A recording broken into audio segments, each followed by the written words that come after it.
3 แม่มดสาวเดอะคิสฮีโร่จากละครจุมพิษพยัคฆ์สาวเจด้าสรัญญาฝนณธิดาและแก้วใสคริสตัลยิ้มปลื้มชื่นใจมากๆที่แฟนละครให้การตอบรับที่ดีโดยเฉพาะเพลงประกอบละครเสื้อผ้าเครื่องแต่งกายและความอลังการของเทคนิคพิเศษแบบญี่ปุ่นอาจจะมีแม่มดน้อยโดเรมี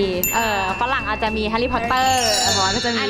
จุมพิษพยัคฆ์สาวเดอะคิสค่ะไม่มีละครที่เป็นเกี่ยวกับเวทมนต์นานแล้วเหมือนกันเด็กๆก็จะชอบก็ปราบเหล่าร้ายไล่มนต์กันสนุกแน่ๆค่ะทุกวันเสาร์อาทิตย์นะคะ6:20 ค่ะพวกเรา The Kiss แฟนๆในโลกโซเชียลก็ชื่นชมหนุ่มๆกันเป็นแถวทั้งแม็กวีรคณิตปัดปรมินและสุกัสบรรทวิทย์ที่หล่อเท่และบู๊เก่งกันทุกคนพรุ่งนี้มาติดตามชมละครจุมพิษพยัคฆ์สาวกันต่อพ่อมดแม่มดพร้อมปฏิบัติการแล้วนะครับ